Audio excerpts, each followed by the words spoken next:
she thought she was untouchable. In a glittering ballroom filled with the most powerful families in the city, one careless act changed everything. A woman, driven by arrogance and prejudice, raised her hand and struck the billionaire's black wife across the face, thinking she could humiliate her without consequence. But what followed was not silence. It was a storm. Within moments, her life unraveled before the eyes of everyone who mattered, and in a cruel twist of fate, the same woman she had tried to destroy became the one person she would desperately beg for mercy. The evening had been promised as one of celebration. The Montclair Foundation, known for its extravagant charity galas, was hosting its annual event at the grandest hotel in the city. Golden chandeliers illuminated polished marble floors, and the air carried the mingled scent of expensive perfume and champagne. It was a gathering of elites, a night when power and money paraded themselves in sequined gowns and tailored suits. Among the many guests stood Eleanor Whitford, a woman who considered herself part of the city's aristocracy. Her family name, though not as powerful as it once had been, still carried weight in certain circles. She had grown up believing herself superior, raised on whispered lessons of old money privilege, and she clung to them desperately. Eleanor had always seen herself as the rightful queen of the social sphere. She was used to admiration, used to being the loudest presence in a room, and more importantly, used to being unchallenged. But as she grew older, her shine had begun to dim. New names, new fortunes, and new faces had begun to dominate the very circles she believed belonged to her. One of those new faces was Amina Caldwell.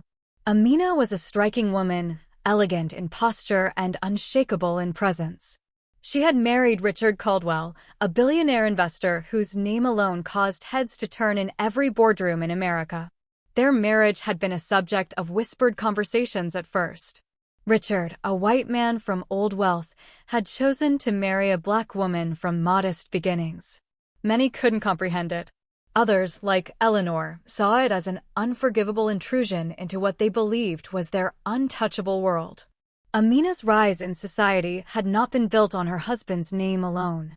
She had her own achievements, an Ivy League education, a successful career in philanthropy, and a reputation for grace under pressure. Wherever she went, people spoke of her intellect, her kindness, and her strength. For many, she was the heart of the Caldwell legacy.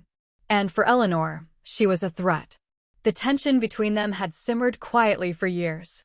Eleanor made snide comments at luncheons, subtle enough to pass as jokes, but sharp enough to cut. She whispered to others about Amina's background, about her family, about her place. Yet Amina never responded. She carried herself with dignity, never lowering herself to Eleanor's level, and in doing so, won even more admiration. Tonight, however, Eleanor's envy reached its boiling point. The gala was filled with flashing cameras and an endless parade of gowns glittering beneath the lights. Amina, dressed in a sleek emerald dress, seemed to command the entire room without speaking a word. Every conversation she entered drew smiles. Every glance her way lingered longer than most. Richard stood proudly at her side, introducing her to influential donors and dignitaries. Eleanor watched, glass in hand, her smile frozen but her heart burning. She had grown tired of watching Amina thrive in spaces Eleanor believed were hers by right. And when the opportunity presented itself, when the whispers grew and all eyes turned toward Amina, Eleanor made her move. It began with words. Eleanor approached Amina near the center of the ballroom, her voice laced with poison disguised as sweetness. She made a comment about Amina's dress, mocking it for being too bold. She questioned her ability to fit in among such powerful people.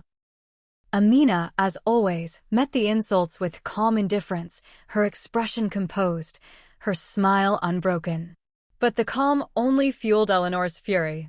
Every moment Amina refused to engage felt like another defeat.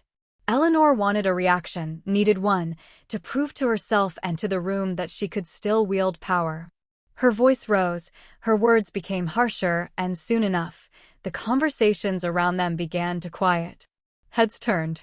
Guests pretended not to listen but leaned closer all the same.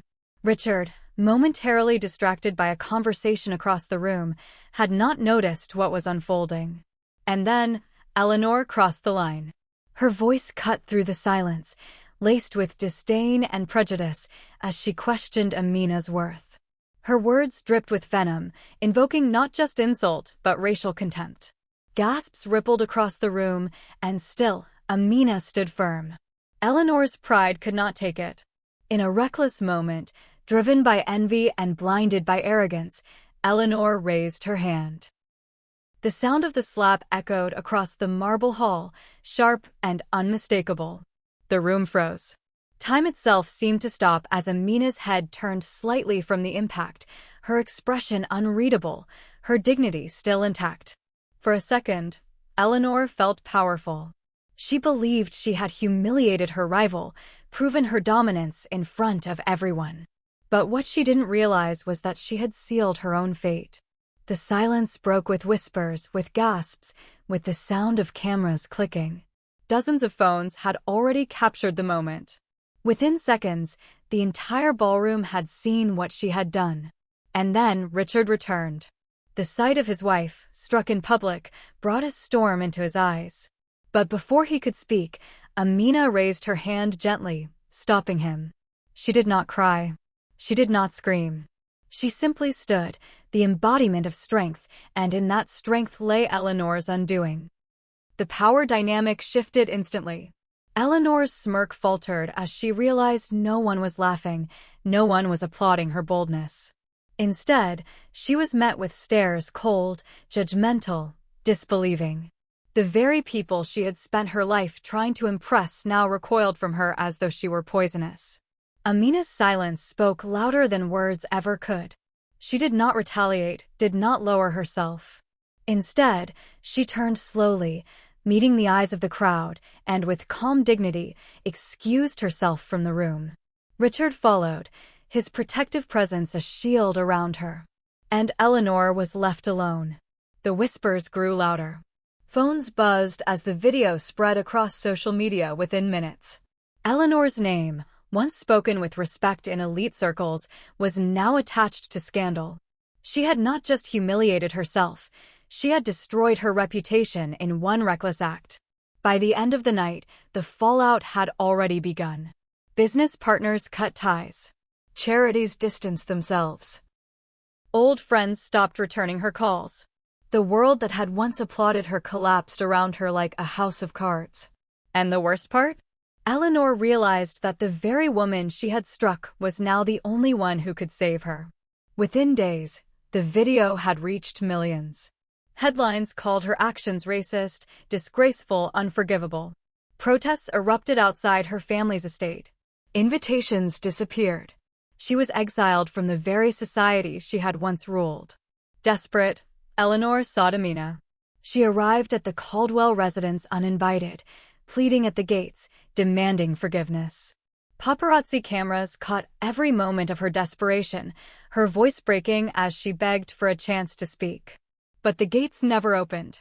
Amina had no need to respond, because her silence had already spoken volumes.